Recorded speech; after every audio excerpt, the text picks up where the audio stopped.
Galit na galit sa akin ng buong bayan. Punta daw ako ng punda, wala daw akong tinapay. Hindi man lang daw kita binigyan. O yan pa, huwag na po kayo makakit Sir Benji. Bakit hindi dapat? Kasi po nagbibigay po siya ng tulong sa akin. Huwag niyo na po siyang aawayin. Nagbibigay lang naman po siya ng tulong para po sa amin. Sa mga pupunta po rito kay Nanay Lilibet, simula po dun sa Barangay Hall, ang inyo pong landmark na hahanapin, yung Barangay Hall ng Barangay Bulita, Batangas. Pababa po yung kalsada, pagdating nyo sa lugar na to, patag, eto na po yon. Dito po kayo papasok. Tapos kung may mapapagtanungan kayo, ipagtanong nyo lang, saan po yung bahay ni Nanay Lilibet. Yun pong, sabihin nyo yung may anak na nakakadena. Kilala naman po si Nanay dito. Hindi po kasi pasok yung sasakyan, kaya doon na natin iniwan sa labas. Pero hindi na naman siya masyado malayo. Ito lang yung susundan nyo, yung daan na to.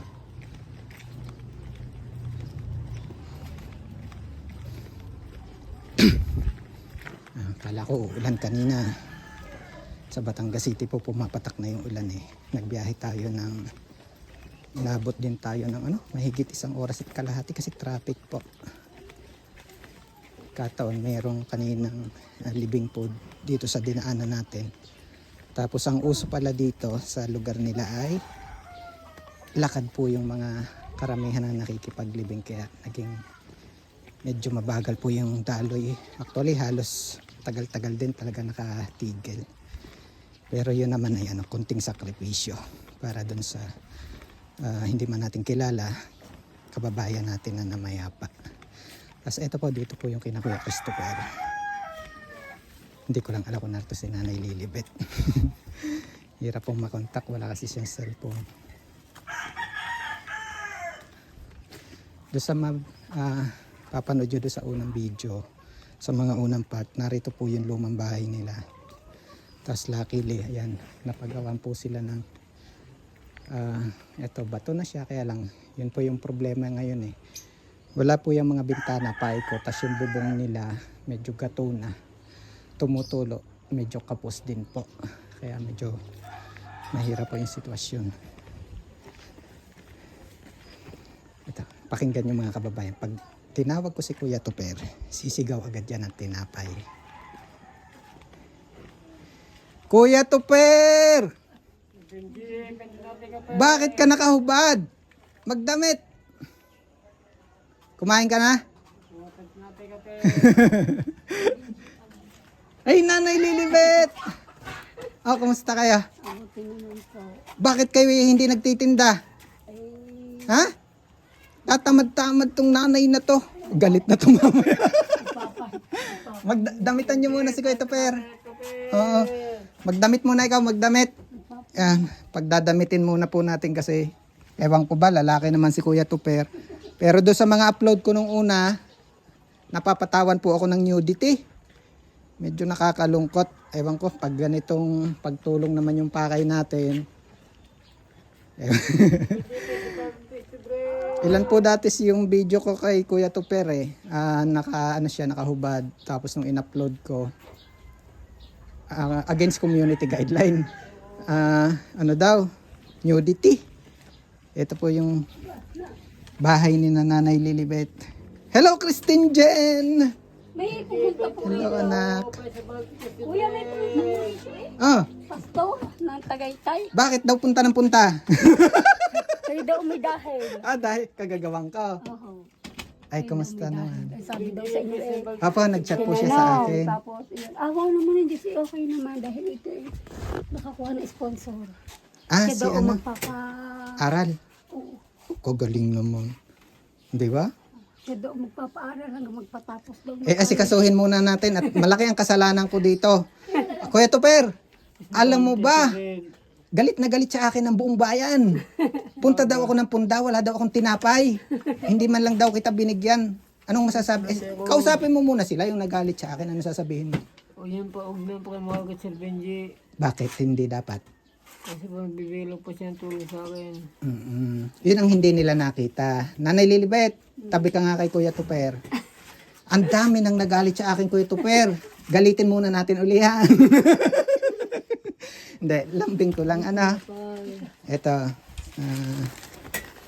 Wait lang. Tin. Oo, wait lang, Kuya Tupper. Oh, Kasi daw yung tissue. meron naman talaga. No? Nagkataon lang po dun sa video na yun. Hindi ko po sadyang ipinakita intentionally. Kasi ang gusto ko pong mapansin, si Kuya Tupper. Kumain na ba si Kuya Tupper? Opo. Itong oras na to, kumain na. Opo. Pulang bigas. Ah, bakit walang bigas? Pula po, pula. Ah, pula. Opo, Oh, ito na, ibibigay na ni Kuya Benji. Lilinawin ko lang, kumain na. Opo. Anong oras ngayon? Di ba alas 12 pa lang? Ibig sabihin, katatapos pa lang. Nanay Lilibet. Opo. Etong mga kababayan yung sinasabi. Hindi po simpleng tinapay ang problema ni Kuya Christopher. Amin sa Iabot Benji. na natin ang buo, nanay. Oh, sige. Yan. Para makita din ng mga kababayan natin. Kuya, ito po. Pakikita ko sa inyo ang bigas niya. Siya po ay nakain talaga sa kanya. Ito po yung attitude ni Kuya Tupper ng pagkain. Hindi po yan nabubusog eh. Kaya mong ubusin yan. Pagkape. Kumain ka na ba? Opo. Marami kang kinain kanin? Opo. Kuya, 200 daw ang isang siling na rin. Ay, saan galing yan? Doon po sa pastor. At binigay sa inyo. Yun po. Kailangan lang pala talaga marami mang away kay Kuya Benji. Pero kay sir, maraming salamat kay sir talaga. Yung video niya, doon siya na-attach. Naanantig talaga siya. Doon daw, nung makita daw yung video niya, sabi, Dito ka nga, Christine Jen. sabi niya, nung makita ko ikaw ang video ng Upo ka doon, tabi ka kay nanay. Nung makita ko ikaw ang video ng bata, ako'y naawa. At napayak ako. Parang, Eh sa akin, hindi kayo naaawa. Pag sa dami ng galit sa akin, galit na galit, bakit pumunta ka pa dyan? Wala ka man dala. Minsan, ang sasakit ng sinasabi, anak. Anong masasabi mo sa kanila? sabi may huwag mong awayin. Huwag niyo na po siyang aawayin. Nagbibigay lang naman po siya ng tulong para po sa amin.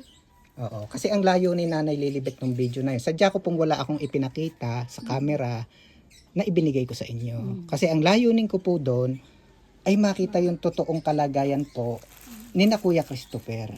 Yan no, biruin nyo yan. Hindi po simpleng tinapay lang kasi ang problema. Biruin mo nanay, dati di ba nagbibigay, abay ang bait naman binigyan. Di ba dati ang dami naman, in short, marami na namang naitulong. Kaya lang, ang problema po kasi doon, pwede sinasabihan ako, ay ang bait-bait ni Kuya Benji, salamat na tulungan. Ang gusto ko po kasing makita, ay ang gusto doon, ang purpose ko doon, mapansin ay yung kanilang kalagayan. Hindi, kasi yung papuri sa akin, ang sarap pakinggan. Pero hindi po sapat yun eh. Kasi ang problema po ni Christine Jen, ni Nanay Lilibet, at ni Kuya Christopher, ay hindi po karayan solusyonan ng isang balot ng tinapay. Masyado po itong mabigat. Kaya tinatanggap ko naman nanay lahat ng negatibong sinabi. Ang mensahe ko lang po sa kanila, dun sa mga nagsabi, ay I'm sorry, minsan may comment ako doon kasi sabi ko po sa kanila, kung ano man yung pagkukulang ko na nakita nila, sinisimbolo nun yung mga nakakita sa inyo na sabi nyo nga dati, di ba, hinuhusgahan. At yung nakakakita pa rin sa inyo, nakitang-kita sa comment section na naaawa naman daw sa inyo. Kaya lang, ang nakakalungkot doon, maraming naaawa, maraming humuhusga, pero hindi inaalam ng lubusan ang inyong kalagayan at hindi rin po tinitingnan kung ano yung inyong tunay na pangangailangan. Yan. Kaya sana yun lang naman ang mensahe ko anak sa kanila. Okay lang kay Kuya Benji kahit pagalitan. Pagdating po doon sa mga nanghihingi ng details, si Nanay Lilibet walang cellphone. Unang-una, walang cellphone. Pangalawa, walang alam. Hindi po siya alam dun sa, hindi po alam ni Nanay Lilibet yung proseso, yung kung ano yung nakasanayan ng iba. At habang ako'y daldal ng daldal, nakailang ka na? No. Ito talaga nanay, kaya niya ubusin ng kung hindi aagwatin. Ay grabe. Isa lang Kuya Tupper, masama sa iyo ang sobra. At dinalwa na. Ito po yung si tinapay na si kamahalan nanay. Kasi dahil nga po sa diabetes ni Kuya Tupper, hindi po pwede yung mga ordinaryong tinapay. Ano po, escape flex lang po siya na escape flex. Katulad po nung pumunta nga po yung bisita ka ng isang araw lang, escape flex. Tapos na. Hindi kahapon, makalawa ha. Nakahiga ka dyan. Pamiin. Kumain na talaga to? Opo. Ito Per, Kano hindi ka nabubusog talaga. nga pong bilis mo yun ang Ikaw magpaliwanag dun sa mga nagagalit sa akin. wala na. Yan pala ko na. Ay kasi ang sabi nila, bakit daw kita sinasabihan na kontrolin ang gutom? Ano bang problema sa gutom mo? Kulang sa pagkain. Kulang ano. At sobra-sobra ang gutom. Ano? Hindi ka talaga nakakaramdam ng busog? Lagi kang gutom. Apo. Kahit kumain ng kumain. Inaaway mo pa si Nanay Lilibet. Bebe ko na Ha? nga yung ano. Di ba sabi ko wag mo na awayin? Nga kay kuya. Yan. Inaaway mo pa rin sila. Yung ano, yung Sinasaktan mo pa rin. balat ng gamot diyan. Medyo mahal po rin ng konti kaya tinigil ko. Wala po akong pambili. Pero ang huling ano yung sa baby, ano po ang sa kanya utak, pampakalma. Pero nung nabili po ako ng ganari, pampakalma, Effective naman. effective naman. Nakakalma siya. Ang problema lang magkano? 100 ang isang piraso. Ilang beses iinumin sa isang araw? 3. 3? Ay di hindi kakalma ang bulsa. Hindi kakalma. Aray ko. 7,000 na ako nagastos ko na rin. Pero talagang ibig sabihin naman talagang Ngayon, sabi ko pag ako nagka-pera, babalik ulit kami kay Doktora Sapmit. Daw sa kay Sasay. Magaling kasi siya ay psychiatrist. Siya ay neuropsychiatrist. Ang nagsabi sa akin yung nanay, inanuli ako ng linggo. Sabi ko, bakit hindi ka na bumalik uli kay doon sa aking anak? Ay sabi ko, madam, wala po akong perang pang ibig sabihin talagang itong gamot na to ay tumatalab. Ang problema lang talaga yung budget. Kasi biro mo 300 a day. Opo. Ay, ito po ay 32. Bukod pa. Ito 32. Bukod pa dun sa 100, meron pa rin. Pero hahatiin siya. Isa sa umaga, isa sa gabi. Sa tanghali, wala siya. Kasi ang malakas ang ano nito, Opo, yung pinag-uusapan namin, gamot pa lang. gamot pa lang. Ay, ito pang ganitong pagkain ko. Ito. Uy, Damer! Hindi ka talaga nabubusog. Ay, grabe. Habang kumakain po si Kuya Tuper, ito po yung dahilan ng pag-iyak ni Christine Jen. Tingnan ninyo po yung bubong ni nanay. Ayan, puro yan, kita na ang bituin sa langit. Pao. Ayan, ito po yung ang dami, tagtad ng sahod. Puro gato na. Tandaan nyo naman yung mga parte dito ng natulo. E di, yan. Si ma'am, bibili. Ito nanay, marami akong biniling ganito. Yan yung katulad no, yung nakatapal dun sa ibabaw. Yan. Ito po ay marami. Eh di tatapalan natin. Pansamantala muna. Malay mo naman may kababayan tayo na kasi napapansin na nila si Kuya Tuper. Hopefully magawa na talaga ng lubusan yung bubong. And then sunod itong ating mga bintana, yung pintuan. Pero ako'y may hihilingin sa inyo. Kung gusto nyo isama nyo si Christine Jen, magbihis kayo, pupunta tayo ng Taal. Bibili tayo ng inyong mga kailangan. Sasama ba kayo sa akin? Sige. Hintayin ko kayo. Pakainin ko lang to si Kuya Tuper.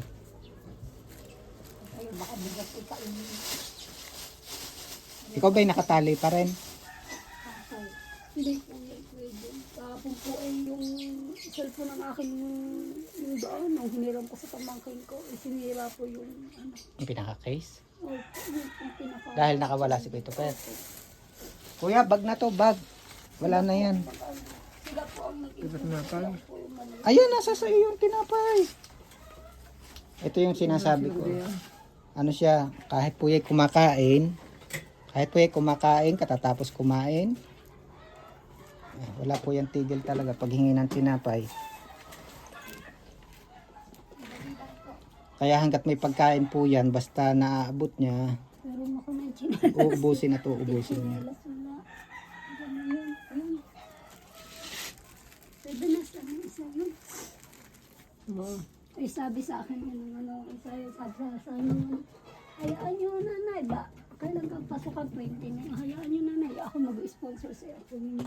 hanggang makag-college siya. Sabi ko, ay maraming salamat, Pastor. Basta aantayan mo ako, pupunta ako dito, pamimili ko na siya ng gamit.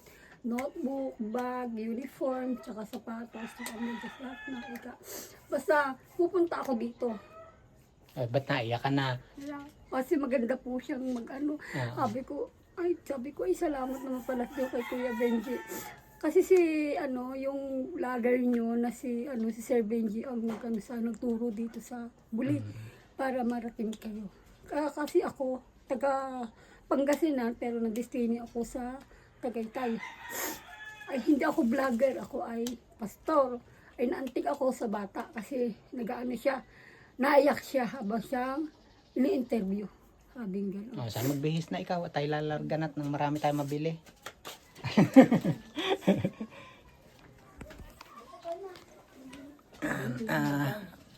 Maraming salamat din yon sa binabanggit ni nanay kay Pastor. Siya yung nag-contact sa akin. Nakita nga daw po yung video ni Christine Jen at saludo ko kay Sir, kay Pastor.